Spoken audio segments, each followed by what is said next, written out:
एक सुनसान जंगल में एक लकड़हारा अपनी पत्नी के साथ रहता था। उसी राज्य के राजा एक बार शिकार खेलते वक्त प्यास से व्याकुल उसकी कुटिया में जाते हैं और पानी पीकर प्रसन्न हुए राजा कहने लगे, हे पानी पिलाने वाले, किसी दिन मेरी राजधानी में अवश्य आना, मैं तुम्हें पुरस्कार दूंगा।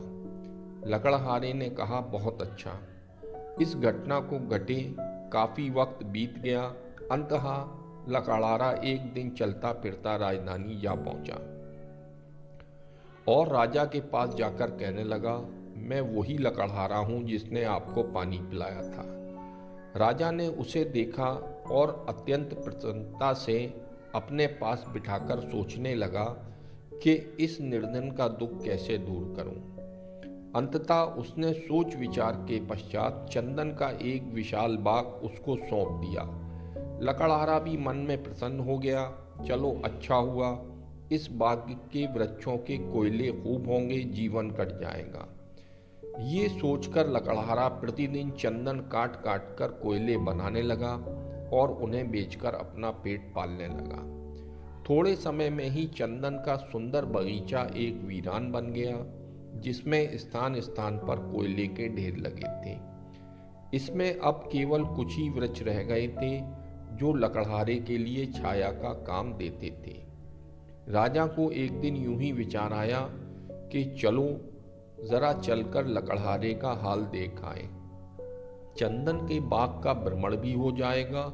ये सोचकर राजा चंदन के बाग की ओर जा निकला।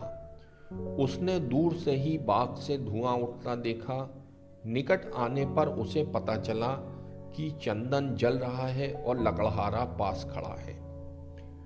दूर से राजा को आते देखकर लकड़हारा उसके स्वागत के लिए आगे बढ़ा। राजा ने आते ही कहा, भाई ये तूने क्या किया? लकड़हारा बोला, आपकी कृपा से इतना समय आराम से कट गया।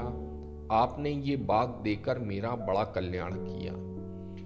कोयला बना बनाकर बेचता रहा हूं, अब तो कुछ ही वृक्ष रह गए हैं। यदि कोई और बाग मिल जाए तो शेष जीवन भी व्यतीत हो जाएगा। राजा मुस्कुराया और कहा, अच्छा मैं यहाँ खड़ा होता हूँ, तुम कोयला नहीं इस लकड़ी को ले जाकर बाजार में बेच आओ। लकड़हारे ने 2 गज की लकड़ी उठाई और बाजार में ले गया। लोग चंदन देखकर दौड़े और अंततः उसे 300 रुपये मिल गए, जो कोयले से कई गुना ज्यादा रकम थी। लकड़हारा मूल्य लेकर रोता हुआ राजा के पास आया और जोर जोर से रोता हुआ अपनी भाग्यहीनता स्वीकार करने लगा। इस कथा में चंदन का बाग, मनुष्य का शरीर और हमारा एक एक सांस चंदन के वृक्ष हैं, पर अज्ञानतावश हम इस चंदन को कोयले में बदल रहे हैं।